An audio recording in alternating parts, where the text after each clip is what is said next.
The Book of Ruth, Chapter 1. It happened in the days when the judges judged that there was a famine in the land. A certain man of Bethlehem, Judah, went to sojourn in the country of Moab, he and his wife and his 2 sons. The name of the man was Elimelech, and the name of his wife Naomi, and the name of his 2 sons Mahlon and Chilion, Ephrathites of Bethlehem, Judah. They came into the country of Moab and continued there. Elimelech, Naomi's husband, died, and she was left and her 2 sons. They took them wives of the women of Moab. The name of the one was Orpah, and the name of the other Ruth, and they lived there about 10 years. Mahlon and Chilion died, both of them, and the woman alone was left of her 2 children and of her husband. Then she arose with her daughters-in-law, that she might return from the country of Moab, for she had heard in the country of Moab how that the Lord had visited his people in giving them bread.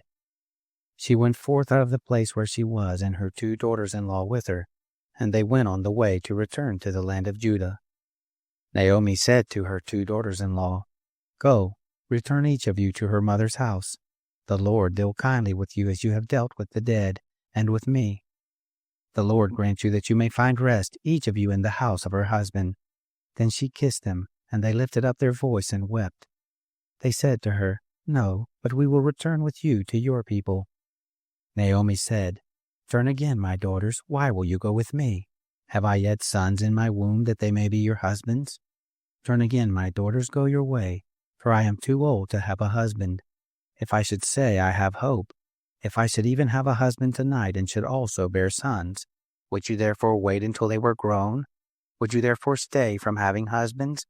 No, my daughters, for it grieves me much for your sakes, for the hand of the Lord is gone forth against me." They lifted up their voice and wept again, and Orpah kissed her mother-in-law, but Ruth joined with her. She said, "Behold, your sister-in-law is gone back to her people and to her God. Return you after your sister-in-law."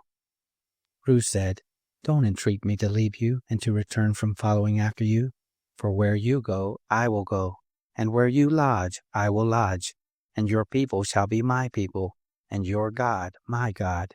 Where you die, will I die, and there I will be buried. The Lord do so to me, and more also, if anything but death part you and I." When she saw that she was steadfastly minded to go with her, she left off speaking to her. So they 2 went until they came to Bethlehem. It happened, when they were come to Bethlehem, that all the city was moved about them, and the women said, "Is this Naomi?" She said to them, "Don't call me Naomi, call me Mara, for the Almighty has dealt very bitterly with me. I went out full, and the Lord has brought me home again empty. Why do you call me Naomi, seeing the Lord has testified against me, and that the Almighty has afflicted me?" So Naomi returned, and Ruth the Moabitess, her daughter-in-law, with her, who returned out of the country of Moab, and they came to Bethlehem in the beginning of the barley harvest. Chapter 2. Naomi had a kinsman of her husband's, a mighty man of wealth of the family of Elimelech, and his name was Boaz. Ruth the Moabitess said to Naomi, "Let me now go to the field and glean among the ears of grain after him in whose sight I shall find favor." She said to her, "Go, my daughter."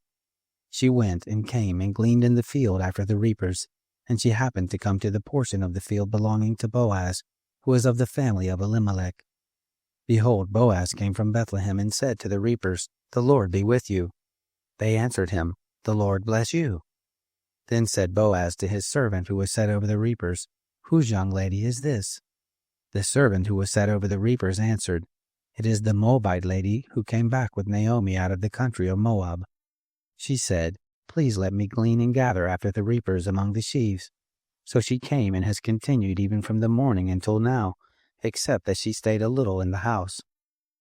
Then said Boaz to Ruth, "Don't you hear, my daughter? Don't go to glean in another field, neither pass from here, but abide here fast by my maidens. Let your eyes be on the field that they reap, and go after them. Haven't I charged the young men that they shall not touch you? And when you are thirsty, go to the vessels, and drink of that which the young men have drawn." Then she fell on her face and bowed herself to the ground and said to him, "Why have I found favor in your sight, that you should take knowledge of me, seeing I am a foreigner?" Boaz answered her, It has fully been shown me all that you have done to your mother-in-law since the death of your husband, and how you have left your father and your mother and the land of your birth, and have come to a people that you didn't know before. The Lord will recompense your work, and a full reward will be given you of the Lord, the God of Israel, under whose wings you are come to take refuge." Then she said, "Let me find favor in your sight, my lord, because you have comforted me, and because you have spoken kindly to your handmaid, though I am not as one of your handmaidens."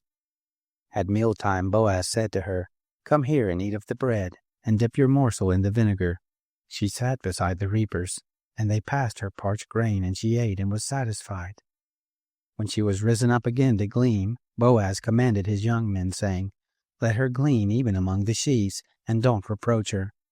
Also pull out some for her from the bundles, and leave it, and let her glean, and don't rebuke her." So she gleaned in the field until evening, and she beat out that which she had gleaned, and it was about an ephah of barley. She took it up and went into the city, and her mother-in-law saw what she had gleaned, and she brought forth and gave to her that which she had left after she was satisfied. Her mother-in-law said to her, "Where have you gleaned today, and where have you worked? Blessed be he who did take knowledge of you." She had shown her mother-in-law with whom she had worked, and said, "The man's name with whom I work today is Boaz." Naomi said to her daughter-in-law, "Blessed be he of the Lord, who has not left off his kindness to the living and to the dead." Naomi said to her, "The man is a close relative to us, one of our near kinsmen."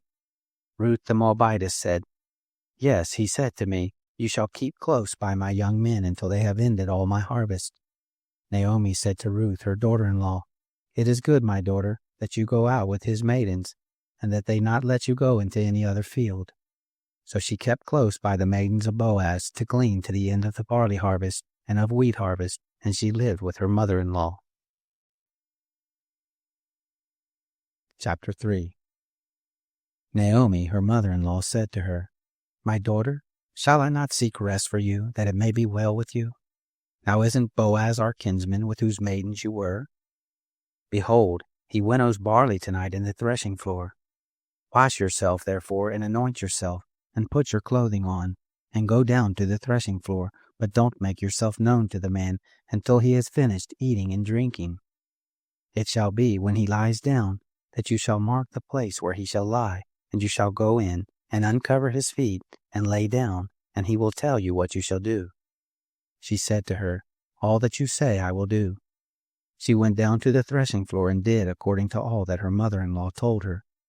When Boaz had eaten and drunk, and his heart was merry, he went to lie down at the end of the heap of grain, and she came softly, and uncovered his feet, and laid herself down. It happened at midnight that the man was afraid, and turned himself, and behold, a woman lay at his feet. He said, "Who are you?" She answered, "I am Ruth, your handmaid. Spread therefore your skirt over your handmaid, for you are a near kinsman." He said, "Blessed are you by the Lord, my daughter. You have shown more kindness in the latter end than at the beginning, inasmuch as you didn't follow the young men, whether poor or rich. Now, my daughter, don't be afraid. I will do to you all that you say, for all the city of my people does know that you are a worthy woman. Now it is true that I am a near kinsman. However, there is a kinsman nearer than I. Stay this night, and it shall be in the morning that if he will perform to you the part of a kinsman, well, let him do the kinsman's part. But if he will not do the part of a kinsman to you, then I will do the part of a kinsman to you, as the Lord lives. Lie down now until the morning." She lay at his feet until the morning. She rose up before one could discern another, for he said, "Let it not be known that the woman came to the threshing floor." He said, "Bring the mantle that is on you and hold it." And she held it. And he measured 6 measures of barley and laid it on her, and he went into the city. When she came to her mother-in-law, she said, "Who are you, my daughter?" She told her all that the man had done to her. She said, "These 6 measures of barley he gave me, for he said, 'Don't go empty to your mother-in-law.'" Then she said, "Sit still, my daughter, until you know how the matter will fall out, for the man will not rest until he has finished the thing this day." Chapter 4. Now Boaz went up to the gate, and sat down there. And behold, the near kinsman of whom Boaz spoke came by, to whom he said, "Ho, such a one! Turn aside, sit down here." He turned aside and sat down. He took 10 men of the elders of the city and said, "Sit down here," and they sat down. He said to the near kinsman, "Naomi, who has come back out of the country of Moab, is selling the parcel of land which was our brother Elimelech's. I thought to disclose it to you, saying, 'Buy it before those who sit here and before the elders of my people. If you will redeem it, redeem it. But if you will not redeem it, then tell me, that I may know, for there is none to redeem it besides you, and I am after you.' He said, 'I will redeem it.' Then Boaz said, 'The day that you buy the field of the hand of Naomi, you must buy it also of Ruth the Moabitess, the wife of the dead, to raise up the name of the dead for his inheritance.'